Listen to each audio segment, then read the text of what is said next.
नमस्कार दोस्तों, स्वागत है आप सभी का एक बार फिर से हमारे इस YouTube चैनल अच्छे विचार में। तो दोस्तों, आज हम जानेंगे कि प्रभु श्री राम की मृत्यु कैसे हुई थी।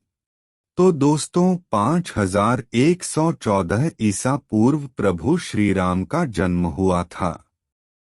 उनकी मृत्यु के बारे में रामायण के अलावा अन्य रामायण और पुराणों में अलग अलग वर्णन मिलता है।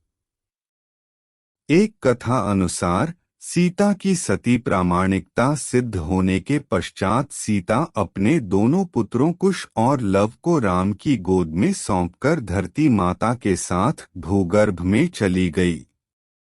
सीता के चले जाने से व्यथित राम ने यमराज की सहमति से सरयू नदी के तट पर गुप्तार घाट में जल समाधि ले ली।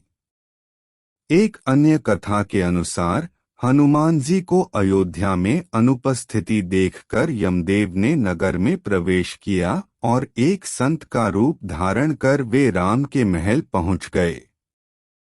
उन्होंने वहां राम से मिलने का समय ले लिया। जब संत वेश में यम श्री राम से मिले तो उन्होंने दोनों के बीच की वार्ता को गुप्त रखने के लिए यह शर्त रखी कि यदि हमारे बीच कोई आएगा तो द्वारपाल को मृत्युदंड दिया जाएगा। राम ने वचन दे दिया और हनुमान जी की अनुपस्थिति में लक्ष्मण को द्वारपाल बनाकर खड़ा कर दिया। तब यम ने अपने असली रूप में आकर कहा, प्रभु, आपका धरती पर जीवन पूर्ण हो चुका है। अब आपको अपने लोक लौटना चाहिए। तभी इस वार्तालाप के बीच में ही द्वार पर ऋषि दुर्वासा आ गए और लक्ष्मण से अंदर जाने की जिद करने लगे, अन्यथा श्री राम को शाप देने की धमकी देने लगे। लक्ष्मण अब दुविधा में पड़ गए। आज्ञा का उल्लंघन करे तो मृत्युदंड मिलेगा और नहीं करे तो मेरे प्रभु श्री राम को शाप मिलेगा। ऐसे में उन्होंने कठोर निर्णय लेते हुए दुर्वासा को अंदर जाने की अनुमति दे दी। वार्तालाप भंग होने के कारण अब श्री राम भी दुविधा में पड़ गए कि लक्ष्मण को मृत्युदंड देना होगा। उन्होंने ऐसे में लक्ष्मण को राज्य निकाला दे दिया, लेकिन लक्ष्मण ने अपने भ्राता के वचन को निभाने के लिए राज्य से बाहर जाने के बजाय सरयू में जल समाधि ले ली।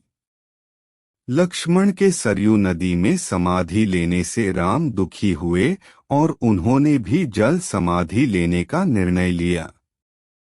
सरयू नदी में जल समाधि लेने के वक्त उनके साथ हनुमान, जामवंत, सुग्रीव, भरत, शत्रुघ्न आदि सभी लोग खड़े थे। श्रीराम सरयू नदी के अंदर समा गए। तब फिर कुछ देर बाद नदी के भीतर से भगवान विष्णु प्रकट हुए और उन्होंने अपने भक्तों को दर्शन दिए। इस प्रकार से राम ने अपना स्थूल रूप त्याग कर वास्तविक स्वरूप विष्णु का रूप धारण किया और वैकुंठ धाम की ओर प्रस्थान किया।